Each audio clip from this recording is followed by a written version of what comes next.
And our first lesson deals with faith and righteousness, and it's from Hebrews 11.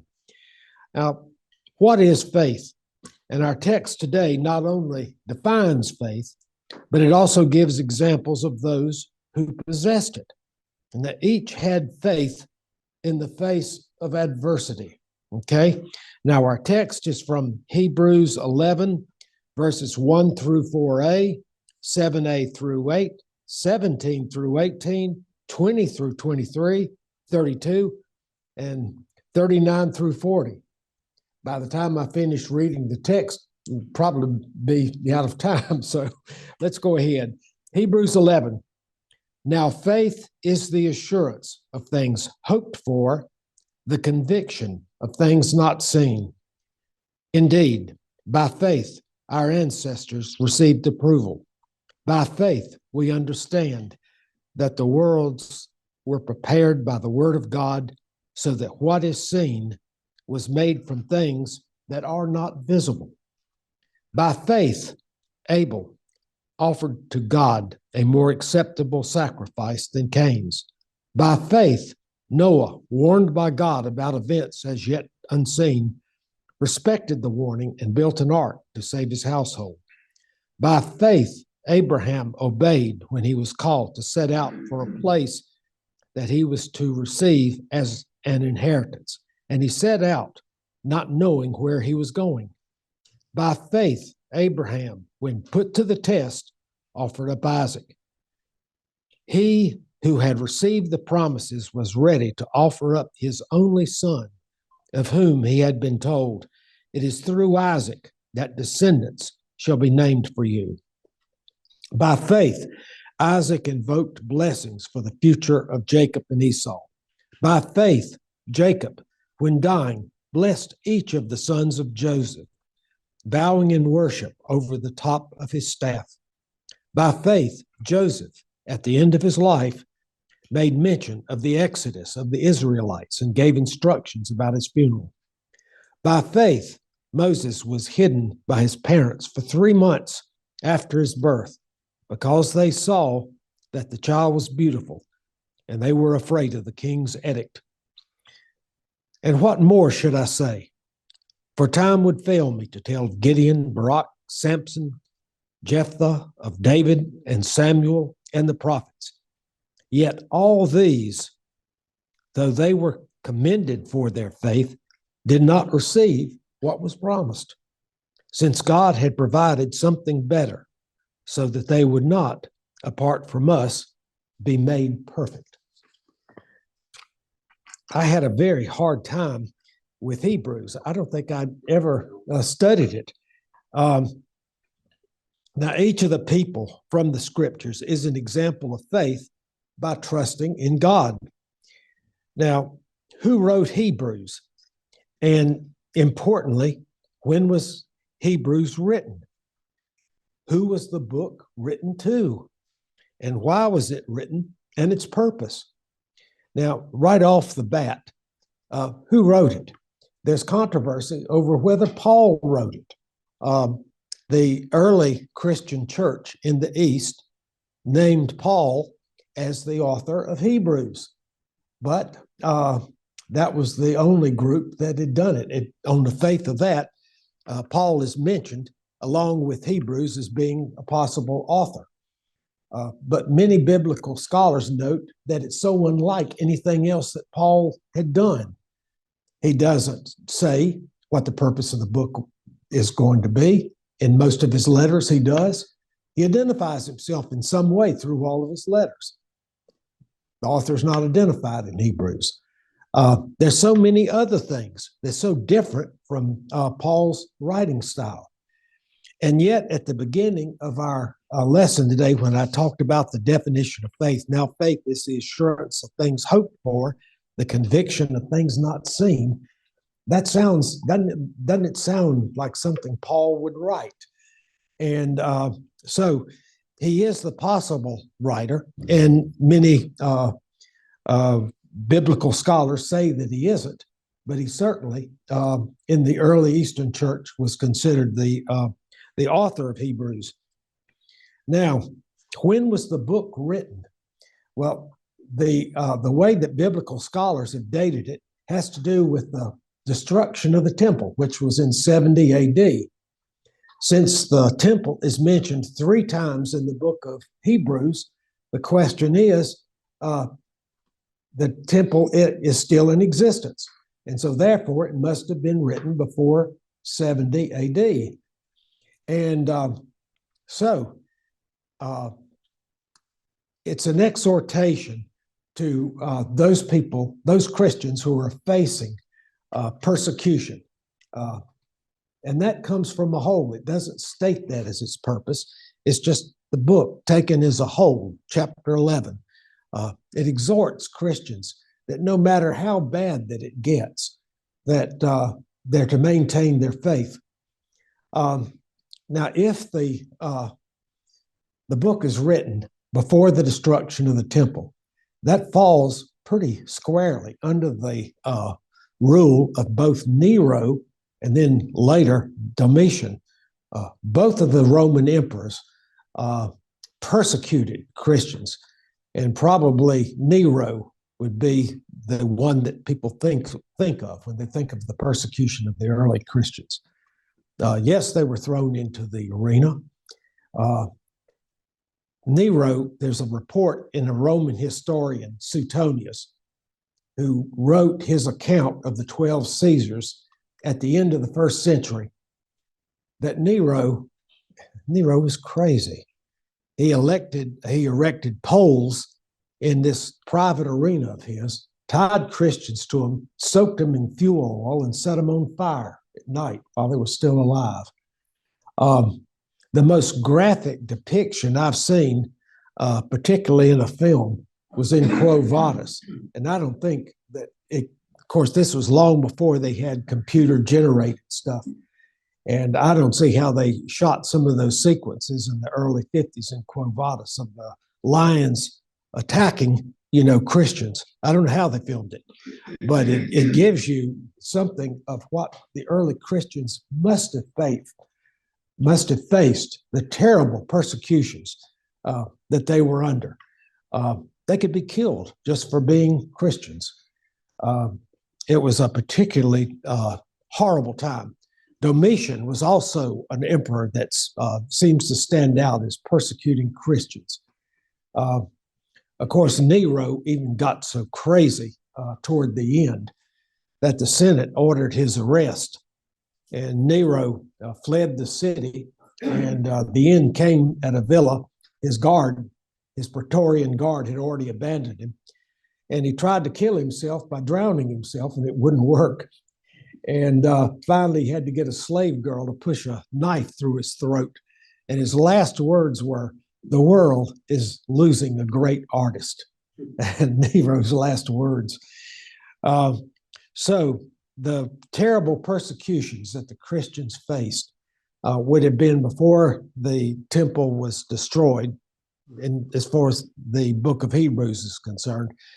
And it could have been within the 1st century under Nero or Domitian, but they were persecuted pretty much during that time. Now, there's no clear purpose stated in Hebrews, and we have to look at the book as a whole. Paul, on the other hand, tells you what the purpose of his letters are going to be. The book of Hebrews does not state what its purpose is. And our lesson guide notes that the extended comparisons and the contrast of Jesus Christ to the Old Testament people signify that the purpose is to encourage persecuted Christians to hold fast in their faith to Jesus. Now, we've talked about the temple being destroyed in 70 AD, and Suetonius gives the best account that I've seen of the nature of the persecutions, what Christians really had to go through. He was writing at the end of the 1st century, and so he had perspective. It wasn't so far after the event that he would not have remembered some of the events that he describes. Now, another question arises. promises because of faith. Now, in Hebrews, verse 39, it commended all Christians for their faith, yet none of them received what had been promised. In other words, they made promises, but the people who believed had not received what had been promised. Then, too, in Hebrews, all were commended carries the idea that those persons who had faith never received what was promised, since their faith looked ahead to the arrival of Jesus, and which was not in their lifetimes. They were faithful, of course, nonetheless. Now, there's another section, the faith of imperfect people. And the writer of Hebrews used some very faithful people, but people who had significant imperfections.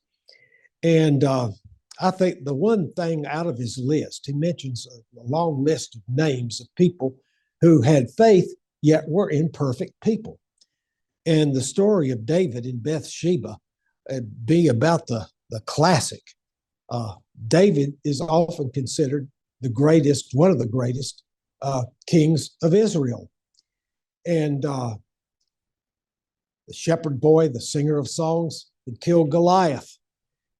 And the story of his affair with Bathsheba, he was looking out the palace windows down on some of the houses that were, scattered around at the base of the temple. And he noticed that Bathsheba, he didn't know her name then, was taking baths on the roof, the flat roof of her house. And David was attracted to her. And so he makes inquiries. Who is that person? And they make the inquiries and they say, well, she's married. And that her husband is fighting in one of your armies in the field. And so that doesn't stop David from bringing her to the palace. And in short order, they start to have an affair. Bathsheba gets pregnant. Yet her husband has been off fighting the war for David. So what is David to do? So he calls the husband and some of his troop back for, rest and recuperation. And his idea was that he can get the husband to sleep with his wife, Bathsheba. And that'll take the blame off David. Bathsheba was already pregnant. And everybody in the palace knew what was going on. And so at any rate, the husband comes back. But he said, no, my men don't have the privilege of sleeping with their wives. Why should I? He refuses to sleep with Bathsheba. David can't, So what does he do is almost unspeakable.